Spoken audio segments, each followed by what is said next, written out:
Hi, I'm Sofia Bernardi, mindset and business coach supporting ambitious new and rising coaches to master their mindset, create an aligned and profitable strategy, and grow a six-figure business and beyond using the Rising Coach method.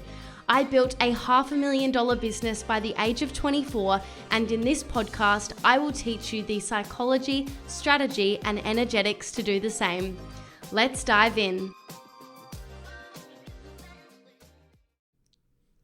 Hi, and welcome to another episode of Rising Coaches with Sofia Bernardi. Guys, today I'm really excited because it's going to be a very different episode to usual.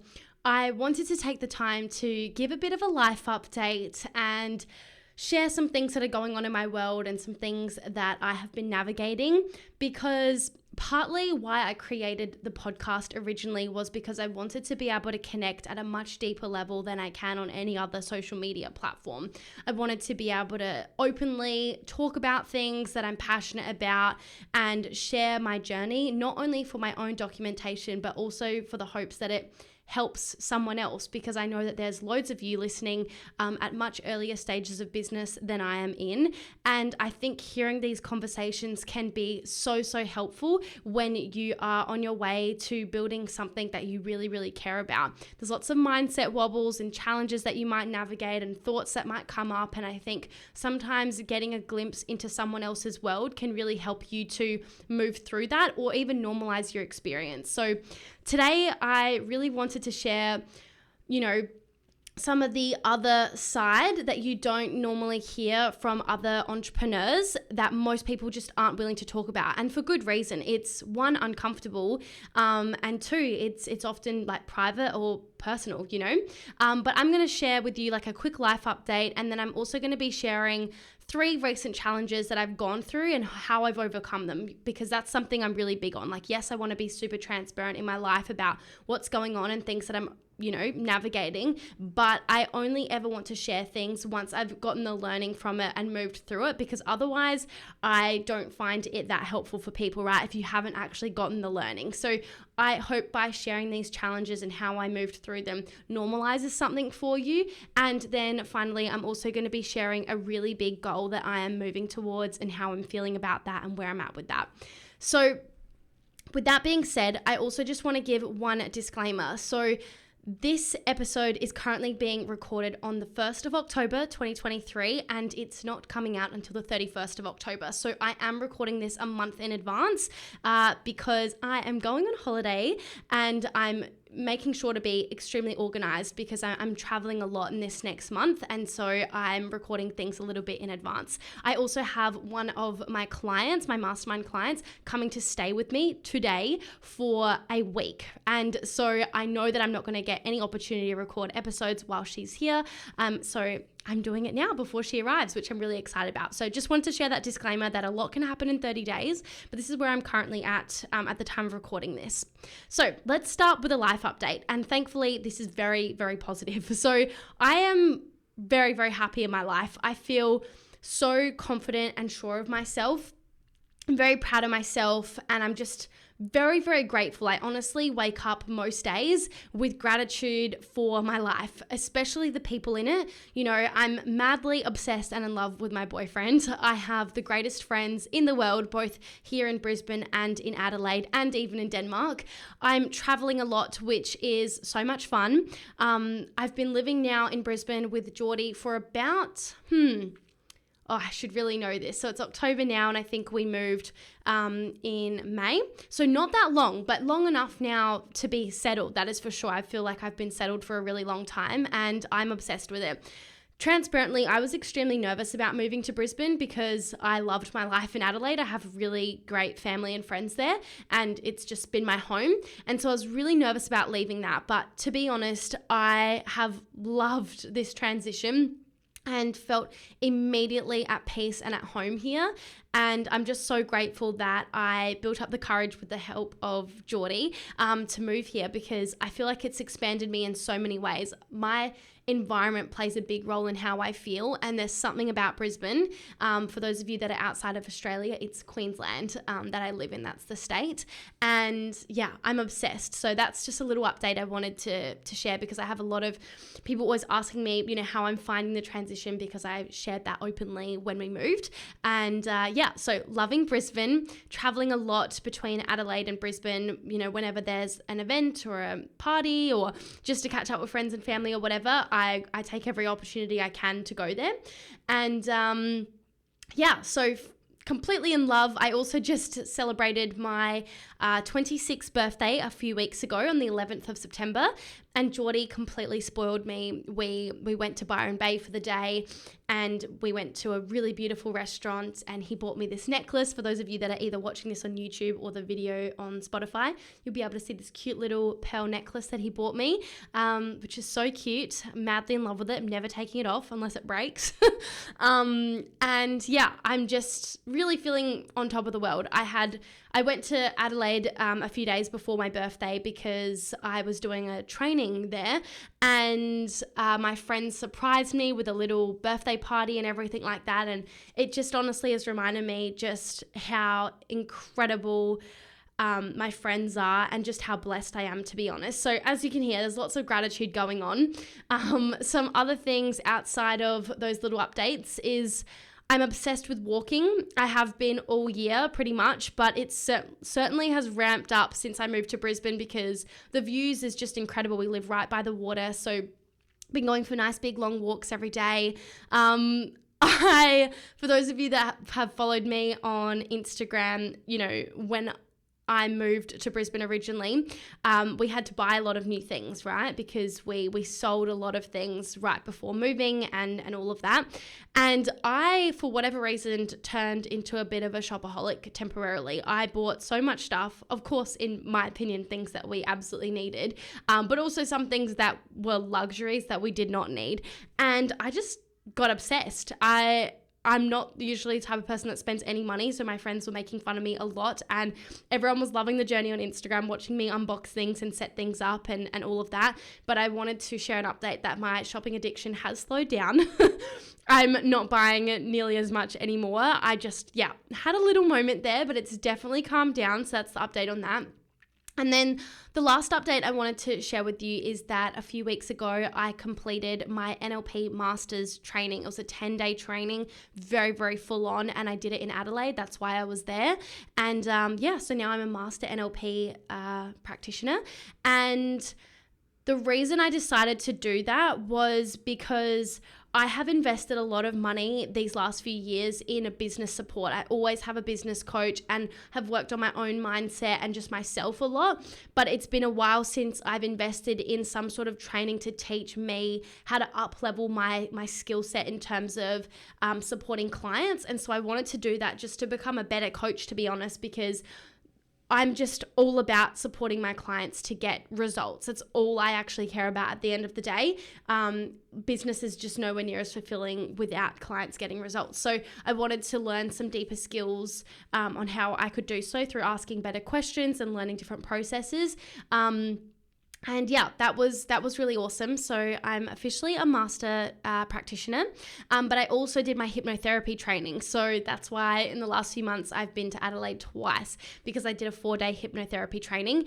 I don't see myself using that all too much, just because I don't really do any one-on-one coaching. However, again, it's one of those nice to have skill sets for the odd occasion where it's required. Like I took my clients through an abundance hypnotherapy session, and I'll be able to create some, recorded hypnosises for my clients as well, because it's really, really powerful. So I'll be using it in those ways. So to summarize all of that, really happy, madly in love, got the most incredible friends. I'm traveling a fair bit. I'm loving Brisbane. Had the best birthday, obsessed with walking. Shopping addiction has slowed down, and I'm officially a hypnotherapist and an NLP master trainer.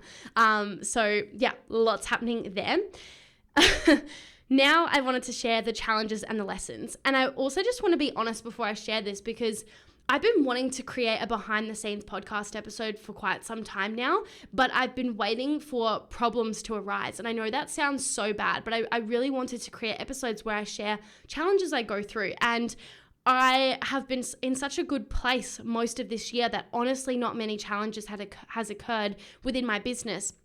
And I was avoiding coming onto the podcast and sharing that because I know that can be quite frustrating to hear for someone that is going through challenges or, has gone through lots of challenges. I'm in no way trying to paint this picture that life is perfect and that my business is perfect and I never have any problems, but there's honestly been nothing that's been worthy of creating a podcast episode around. And so I've wanted to have this series where I share behind the scenes, like the real, raw, unfiltered parts. And it's just taken a while to accumulate challenges. And at the same time, I also didn't want to attract or manifest or call in problems either.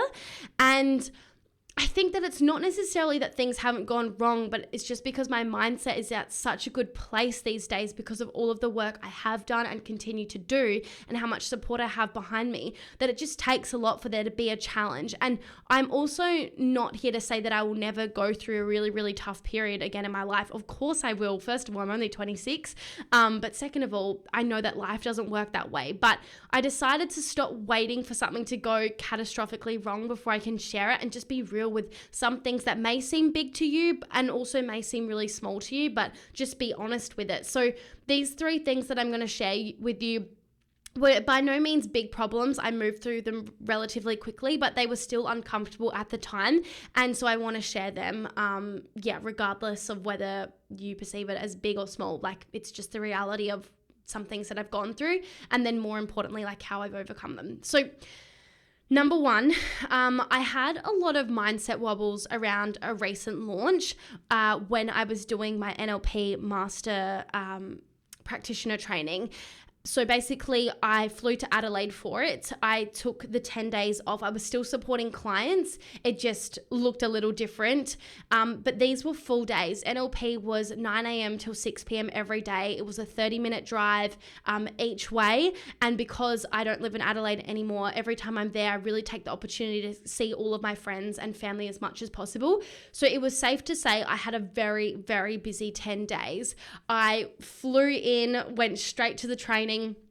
And then every single night I had something on. Like, I would say 8 out of the 10 days I was like out until like 10, 11, 12 at night with friends or family, like at dinners. And the other few nights were when I had calls with my clients, because I was finishing up a Rise with Events live round program, and then I also had my mastermind calls after hours and sometimes before hours. So I was very full with things like going on. So not only was it huge, like doing an NLP training, but I also had very little capacity outside of that because I was seeing people.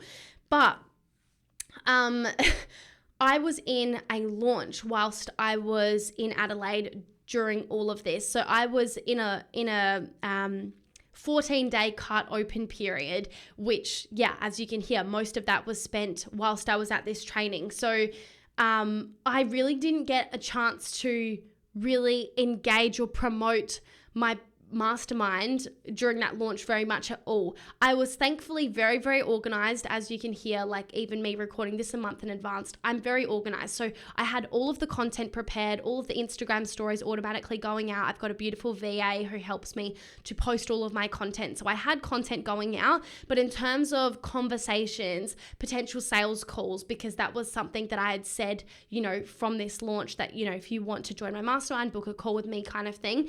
And yet I had no availability to have calls. And this just brought up a lot of mindset stuff for me, like I said, that I just haven't had in a while, because it's very rare I'm in that specific situation where I really don't have any time and minimal energy spare to really go all in on a launch. And that's, quite important when you're launching. And so I found, a lot of mindset stuff coming up conveniently at NLP, which was great because I could navigate it through that. But I just felt a little bit depleted because I was in a launch and I wasn't able to give my all to it. it was also a humbling reminder of what it feels like to be working a 9 to 5 or having a very busy and full life, because a lot of my clients are either mums or they work, a 9 to 5 or whatever else is going on in their life. They're very busy.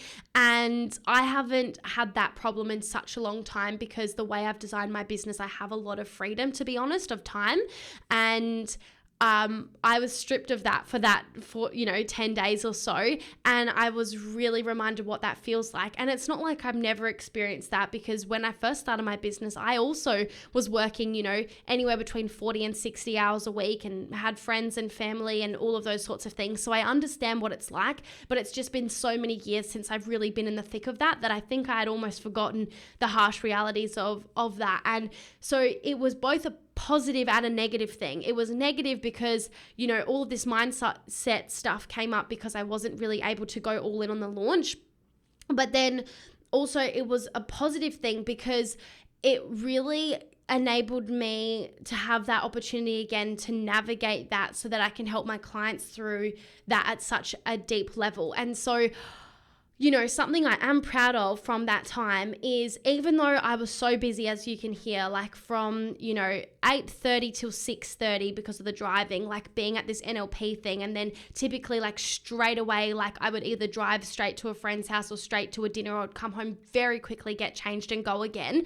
And like some mornings, having a call, I still managed to go for a walk. I would say like maybe 7 or 8 out of the 10 days with it. Like I would get up at like 5:45 and drive to meet my friend by the beach, and we'd go for an hour walk together and then a coffee, and I could do a little bit of work before going to NLP, or I would meet my cousin at a park and we'd do some laps and grab a coffee. Like, even though I was so full in capacity, I still prioritized walking. I still showered. I still slept anywhere between, I'm going to say, like 6 and 8 hours every single night, despite being so busy. And that's something I'm really proud of, because I often hear people say like, oh, I can't do this because I'm too busy or I don't have the time. But I really experienced, quote unquote, not having the time, and I still made the time. Yes, it was harder. It definitely was harder to, in particular, show up for the launch. I didn't have much capacity to like go live on Facebook in my group, or have any sales calls, or, be back and forth in conversations with people. Like I had limited capacity to do that. I still did it. I definitely had some sales calls.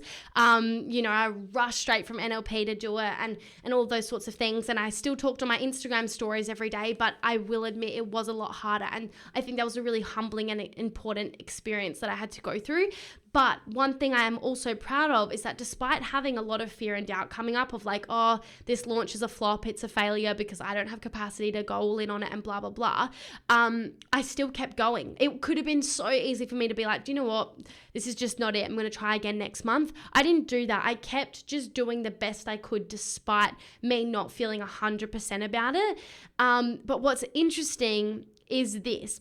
So because my, calendar was so full, no one could book, not really anyone could book a sales call. Like I said, I had a couple, but other than that, there was actually no wiggle room to have any sales calls. So everyone was booking them for the week after, when I was back from NLP, which technically the cart open period had been closed by then, but that's the only time people could book a call. And my call to action for this launch was book a call to like work with me. And I had probably like anywhere between 10 and 15 people book a call with me, but my brain completely disregarded that throughout the launch. I wasn't focused on that. I was just focused on the fact that like nothing was happening in like throughout the launch. And it was only when I got back and then had all of these calls after and had people join my mastermind after that I realized, oh, it's not that people weren't interested and weren't working. They were just booking a call for the very next availability, which was the following week.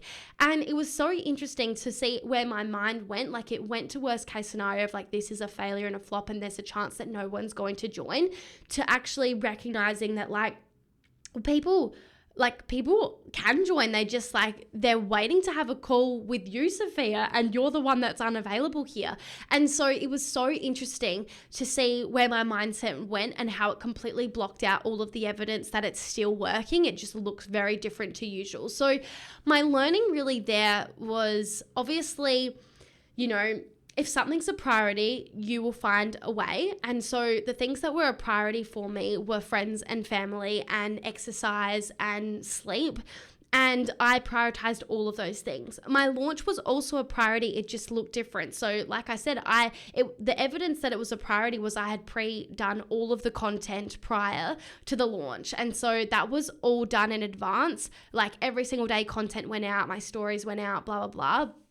And so that shows that it's a priority. But then the learning is probably to not be in a cart open period during a phase like that where things are so full. So I should have extended it or something like that so that there would have just been like less pressure, I suppose. So that was kind of my learning, is that, you know, even when all of the odds are going against you, it can still work. Like I still reached my financial goal from that launch, which is what's so crazy. Like my brain was telling me for 2 weeks that I wasn't going to have anyone join, and that just simply wasn't true. So I think I learned for real this time that no matter the circumstances, it can still work, and to keep going and trust the process and trust myself, and be mindful of like when I'm running my launches. So that's kind of the learnings there. All in all, it was obviously a positive experience, but I remember checking in with my coach a few times, like not in the best headspace, just feeling like, oh, like nothing's working. And it's just interesting to see how my brain catastrophizes everything and goes to those worst case scenarios. So that's challenge number 1. Challenge number 2.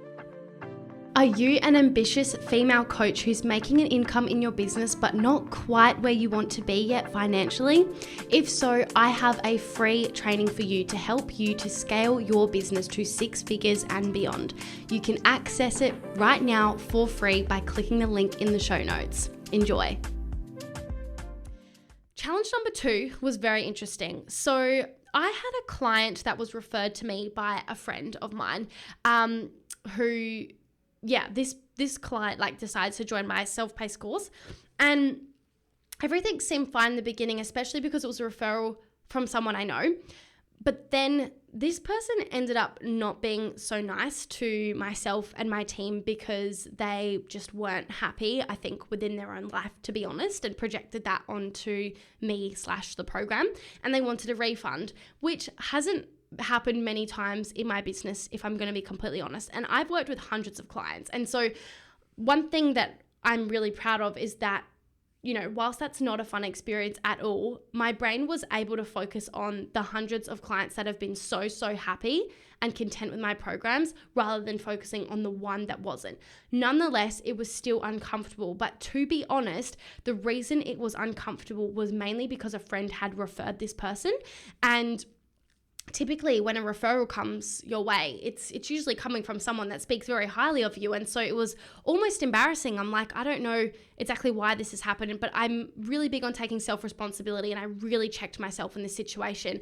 I looked at the history of the journey this client went through, and you know, I even had a call with this person and everything like that, and everything was fine on that call. But then they flipped and went, you know, they turned on us and was quite negative again. And to say it lightly and kindly, and I really checked myself, and I was like, do you know what? I'm taking full ownership here of my part in this, and we have not done anything wrong. We have actually provided more than was provided like via the contract / sales page, which is always the case. Like that's a little something that we do, is that, you know, if you read my sales pages of my programs, the programs all look amazing and there's so much provided, but then there's actually more that you get when you join the programs typically, because we like to kind of excite people of like, look, it's even better than you had anticipated. That's kind of the goal. And I feel like we do a really good job at that, hence why 99% of people are so happy and, you know, beautiful and kind and respectful.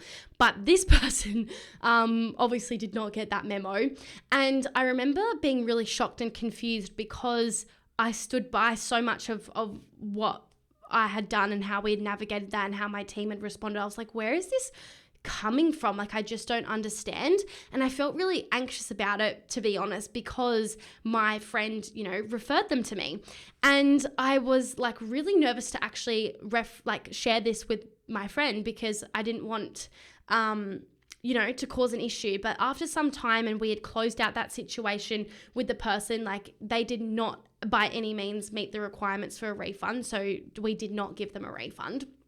And I remember being like, I feel like I should tell my friend this just so they know. So I sent him a voice message, and I remember I was on a walk one night, and I was being so like cool, calm and collective, but like really objectively explaining this situation. I wasn't like even siding with myself or siding with that person. I was just very neutrally and objectively explaining to the best of my abilities this situation, because I didn't want to put sides, and I did not want to speak badly on this client that we had just, removed from the program. So,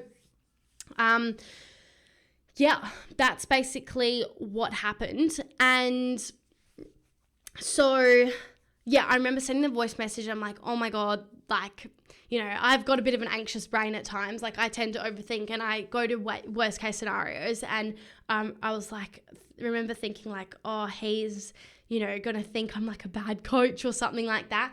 And anyways, he ends up getting back to me really quickly, and I won't go into like the full depths of like what he said, obviously, just for confidentiality reasons, but to put it simply, he basically came back to me and he said, oh, I completely forgot about like this person, like do not worry, you're definitely not in the wrong. I've completely blocked them out of my life, like they're completely crazy.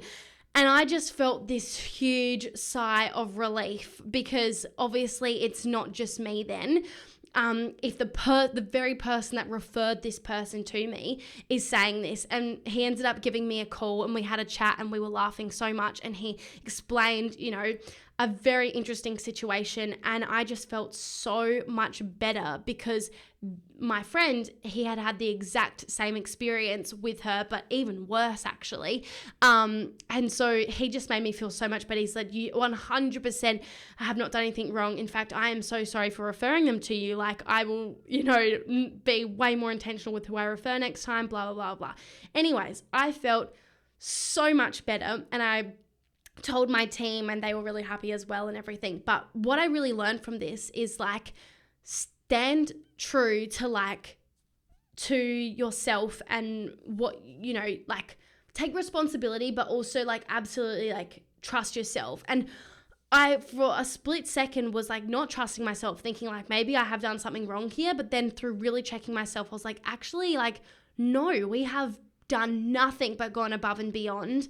And like, I cannot take responsibility for other people's like instability emotionally. And so I felt so much better. And I just really learned to like trust myself, like look at the data presented in front of you in these situations, and take responsibility where needed, but then also stand firm in like your core values and beliefs and things like that. If you feel, true in that, like as in don't people please and bend over backwards, which I could have so easily done. So and then also just don't assume anything. Like I spent quite a bit of energy worrying about what my friend who referred someone was going to think about me, instead of owning like my truth of knowing that like, no, we absolutely did not do anything wrong here. And turns out there was nothing wrong, and I shouldn't have wasted so much time overthinking. So that was a bit of a lesson there. And then the third situation, also, this didn't necessarily all happen at once, by the way. It's just, like I said, it took me a while to like accumulate these things that I thought would actually be helpful to share. And so the third thing is like I said, I give a lot in my programs. I really do, because I'm just all about over delivering and, giving people exceptional results, or the tools to get exceptional results. And, part of my journey has just been like slowly adding things into my programs. And there just came a point a few weeks ago, I suppose, where I realized that sometimes less is more. And I was like auditing my mastermind, like looking at all the inclusions, looking at the data, looking at the feedback, looking at like how much people are utilizing certain things. And I started to just get this feeling that like I was actually giving too much, and it was having the opposite effect of what I desired. And this was really scary, because I don't like I like move fast and I make quick decisions and I'm always like changing my mind and doing things. But when it comes to stuff like this, I definitely take my sweet ass time because I'm so careful with these decisions, wanting to make sure it's the quote unquote right decision. And so I just felt like basically in a nutshell, in the mastermind, we offered 4 calls every 2 weeks. So every 2 weeks, there's 4 Q&A calls in one day to support 4 different time zones to really support everyone on planet Earth, right? People pleaser tendencies. And then the other week is 1 call, which is a training. So it's like 1 week is 4 Q&A calls and the other week is a workshop basically where I'm teaching something. So you get this nice balance of like learning and having your questions answered. But I could talk for hours on all the other inclusions. Like my clients also get daily one-on-one support via Slack and group support via Slack, like Monday to Friday, literally. So even if you couldn't make any of the calls, you're still so deeply supported, let alone the graphic design support, the tech support, the monthly, planning sessions and the monthly tech calls and the quarterly weekend retreats and the copy review and the course modules and all of this stuff. There's so much support. But I stand by all of that and none of that seemed to be a problem. One thing I did notice with these 4 calls is I found because I offer so many calls, the calls were really, really small. And that kind of took away from the mastermind experience, which is meant to be that everyone comes in and like helps one another as well as me, of course, leading and coaching people. But I just found like the calls were so small that sometimes like 2 to 3 people were coming on as opposed to like 5 to 6, which I thought would be like a nice sweet spot. And I really checked myself and I realized I think the reason why not everyone is showing up to the calls is because we're actually offering too many. It's like decision fatigue. People have too many options. Of course, the time zones don't suit everyone, but there are some people where all 4 time zones do suit them, right? Like Australians in particular, I would say like they suit me.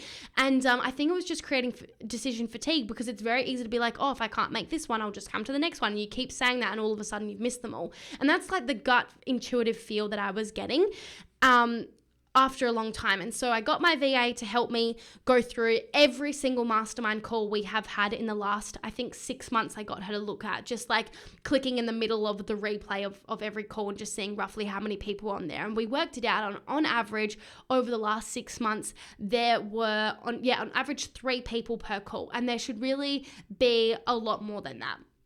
And so I decided, and I say it so lightly here, but I tell you what, it wasn't very light, for me. And that was, I decided to remove 1 call and then change the times of the other 3 calls so that it evens out again and works better. And this was a really hard decision because I always get so afraid that like I'm gonna like disappoint someone in the mastermind or, like technically I'm changing my mind on what I said was included and just like being scared that like people would think that I was making this decision for me rather than for the best interests of everyone else. Like that was probably my biggest fear, if I'm being honest, is that really scared that people would think that I just don't want to do 4 calls when the reality is I have capacity to do 4 calls and more in a day. Like it doesn't affect me in the slightest. Like I absolutely love it, but I just found it wasn't as enjoyable because not many people were coming anymore all of a sudden. Well, not all of a sudden, I guess 6 months is a long time to have that on average. And so luckily I was going through this when I was at NLP Masters. And so I had the opportunity to be coached on it and supported through it, as well as speaking to my team about it, as well as speaking to my partner about it, even my friends about it, and my coach. As you can hear, like it really weighed on me because I just really care about like my clients' experiences and wanting to show that I have very positive intentions and their best interests at heart. And if only they knew how much I think about them, like I fucking think about my clients like on my walks, in the shower, in my dreams, like probably too much, not gonna lie, but it's just because I care, right? I really, really care. And so anyways, back and forth with lots of people, everyone was on the same page as me being like, absolutely, you should have only 3 calls. Like, and especially my friends that are in other people's masterminds and stuff saying like, dude, no one else offers that level of support as like when it's not support coaches. Like no one could even share with me a mastermind experience where they get that level of support from the head coach. Like it just doesn't really exist. And I really need to check myself on that sometimes, that like I am actually over delivering, but that's not necessarily always a good thing. The problem isn't over delivering. The problem is the intention behind that, I suppose. And I think I was probably like giving too much to please people rather than actually looking at like what would actually be best for the client. And sometimes you can only experience that through experiencing it, right? And learning. And no one complained, by the way. Like no one ever said, oh, there's too much, there's not enough. Like no one's ever said that to me. In fact, whenever I ask my clients for feedback, which isn't very often because that's not the intention of the container, whenever I do, it's almost annoying that I cannot get anyone to give me constructive feedback. Everyone just says, I've never felt so supported. I love it so much. Like, you know, there's nothing I would change. You're the best. Like, I literally get that. And obviously I'm so grateful for that. I'm joking a little bit, but my point is that I can't seem to get constructive feedback. No one's saying, oh, I wish there was this, or I wish there wasn't this. Like no one's saying that. And so it makes it really hard for me because I have to make these decisions on my own, really. But what I made this decision through this time was, yes, a gut feel, but then also looking at the data. Like the data says people aren't coming to the calls as much. 3, 6, 9, 12. I was just doing some maths there. Like on average, if there's 3 people, that's 12 people a week coming to the calls, but there's double of those people in the mastermind. So half the people, despite it being an availability for them, aren't coming to the calls. And I'm just not happy with that.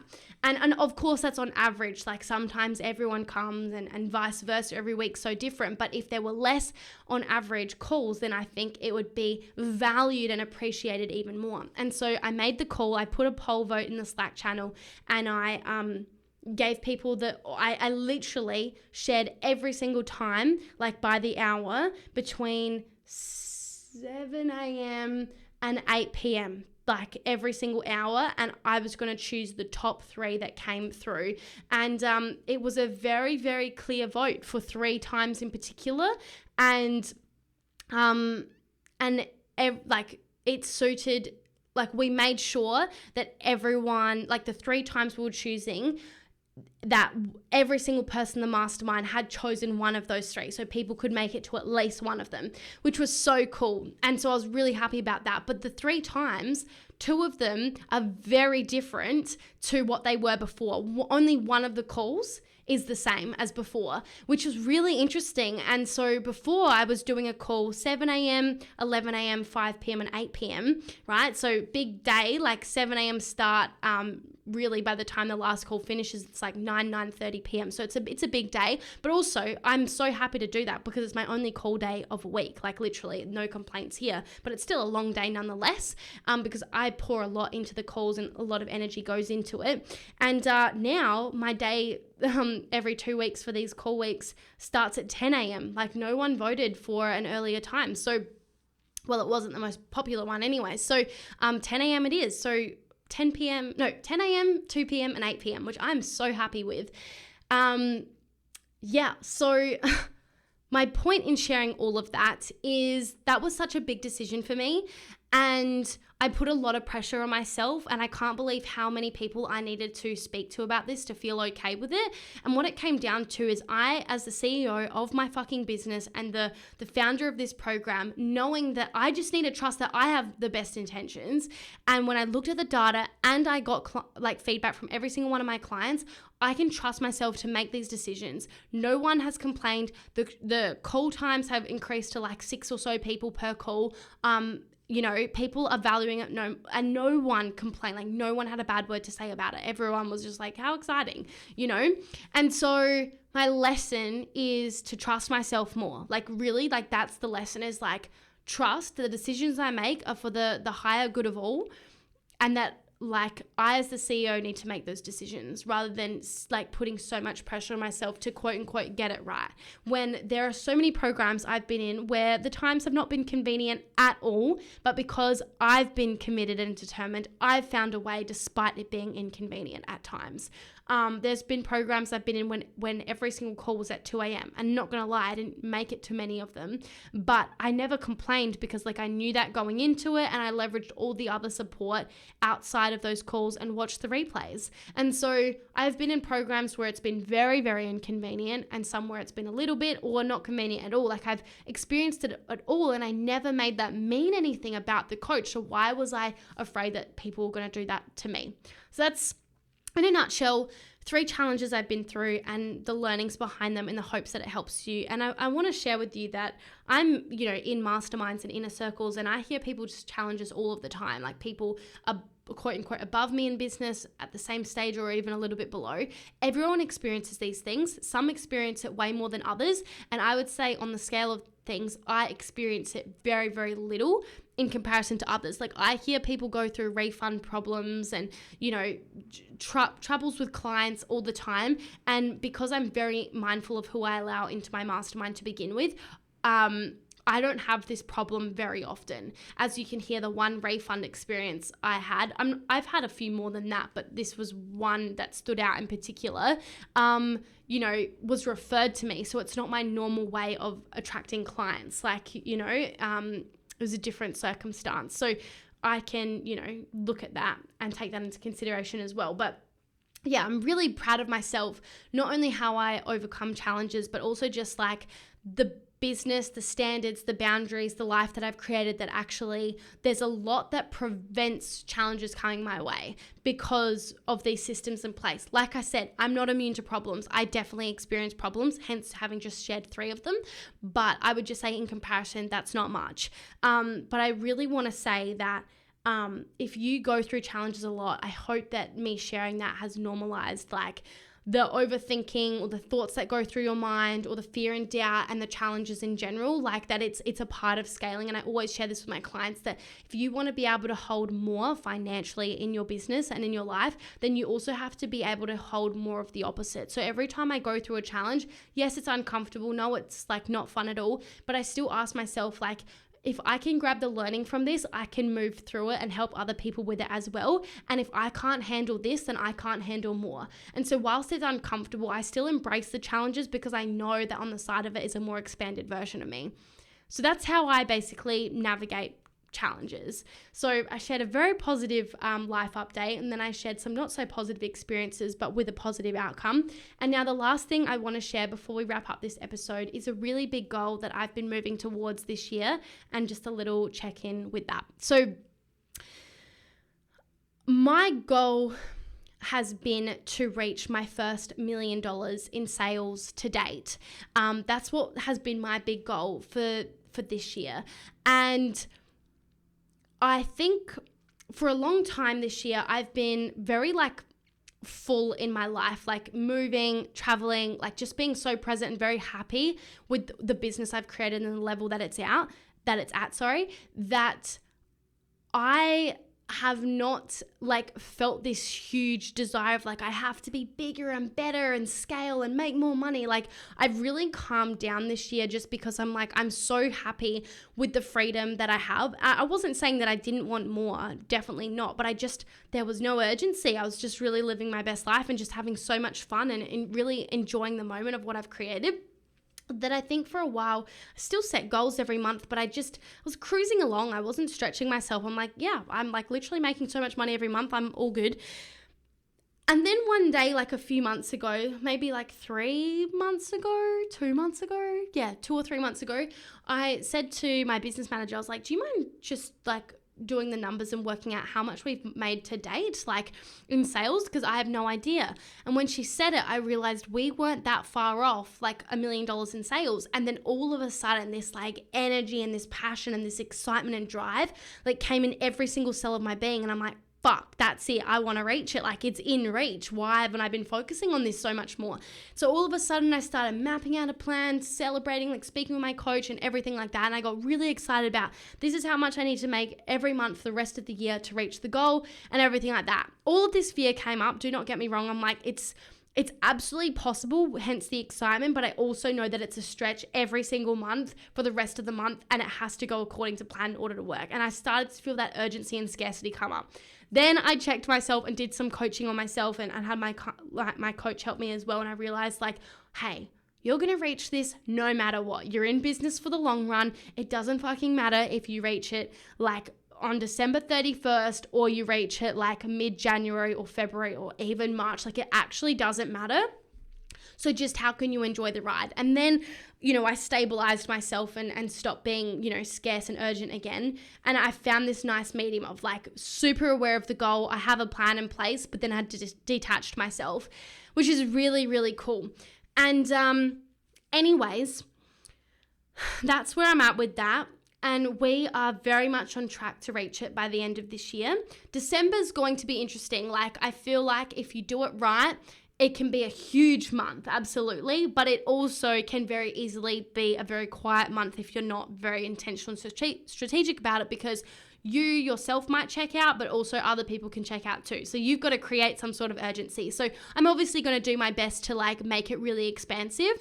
But other than that, in a nutshell, at the time of recording this, we are about $75,000 away from reaching it, which is might sound like a huge number to you. It's actually very doable. Like, if we just continue the way we have this entire year, we will reach it. But like I said, you don't know, right? What could happen? Because it has to go the same as it's gone all year in order for it to work. So at the time of recording this, $75,000 away. To be honest, by the time you're listening to this, it'll be a lot less probably. I'm going to guess around $50,000 away, or maybe a little bit less. Who knows, honestly. At the time you're listening to this, I'm in the middle of a launch. Like, you can join my mastermind right now, and there's an incredible bonus offer going on at the moment where, I don't even want to tell you, to be honest. Like, it's honestly so good. Why do I not want to tell you? I'm saying it as if I'm telling you early, but at the time of you listening to it, it's not early at all. Like, you're in it. Basically, you can get a whole NLP certification for free included, where I did my NLP, and that's epic. That in of itself is worth thousands of dollars. And if you've already done NLP, it doesn't matter. If you're not yet at six figures, multi-six figures, resit it for free and learn how you can expand yourself further. And then you also get $2,000 off the mastermind, and you get my Rise with Events course for a lifetime access for free, as well as a 10-day course called 100 Leads in 10 Days. So there's a lot of bonuses, but you have to join probably within the next few days from memory. Like I said, recording this a month in advance. But you can join right now and be a huge milestone and part of this $1 million journey. But that's obviously not why you should join. You should join because you trust that I can support you and serve you to create the same, right? That's what I'm helping my clients to do. So, basically, you're listening to this in the middle of the launch. So I'll be less than $75,000 because I know people are going to join because of the processes I have in place. So that's really exciting. How am I feeling about it? Like I said, I'm really detached now. I just know that it doesn't really matter when I achieve it, whether it's this year or a little bit later next year, I'm going to reach it because I'm in business for the long run. So there's literally no rush. And that's so cool. And so let's just say hypothetically, I do reach it by the end of this year. That would mean that on average over the last 4 years, because I've been in business for 4 years on November the 17th will be my 4th year in business, right? And that means I've earned on average $250,000 every year over a 4-year period when I started at age 21. I'm 26 now. I think I just turned 22. So my birthday is September the 11th, and then I started my business November 17th. So go figure. So 22 to 26, not too bad considering I was so young and had zero business experience, literally zero. I have no college or university degree. I was working 5 casual jobs. I literally went from scrubbing rich people's floors and walking their dogs and cleaning their homes and babysitting their kids and making coffees and working at events to building literally $1 million business within 4 years. I think that's pretty good. I'm pretty proud of that, to be honest. And to go from literally working my ass off 60 hours a week to take home $3,000 to $5,000 a month to now, be making $250,000 a year on average. And it's obviously only increased because I didn't make $250,000 in my first year, but on average, right? That's pretty good. I'm so happy about that. But what's so much more than the money, because I'm not a very materialistic person. So it's not like I'm sitting here spending it and living my life on a yacht or anything. I save a lot, I invest a lot, and I definitely have upgraded my life in many, many ways. But more so, I just feel the freedom. I feel the expansion of that and how I can contribute and help more people. So yeah, that's basically that. So that's the update. That's how I'm feeling. If you have questions around that, I'm such an open book. If you can't tell, just come message me. But obviously, yeah, if you want to join my mastermind, that's also an opportunity there where you're going to literally get the plan that I use and everything behind the scenes. You're going to get that. So yeah, what a lengthy episode. I've loved this update though. Like I said, I never do things like this. I think I maybe have one other life update on this entire podcast. God knows when that was though. So this was such a needed and beautiful opportunity. Can you please do me a favor though and let me know if you like these episodes, because like that's going to be really helpful to know whether people want to hear these kinds of episodes moving forwards, because I'm not sure if people are interested in them, because I don't have enough data to back that, as I haven't made many of them. So please come message me on Instagram and be like, yes, more of the behind the scenes episodes, please. Or you can say no, or just not message. That would be so helpful. But I hope you've enjoyed this episode. If you could leave us a 5-star review and subscribe to the podcast if you haven't already, that would mean the world to me. And I will speak to you in next week's episode. Although I can't see each one of you, I know you're there because of the downloads we see each week, and I appreciate your presence immensely. If something in this episode resonated with you, I'd be thrilled to hear about it. Connect with me on Instagram at Sofia Rose Bernardi. Share your key takeaways or simply say hello. Your thoughts mean the world to me. Remember, it's your feedback that keeps this show going. Until next time, take care.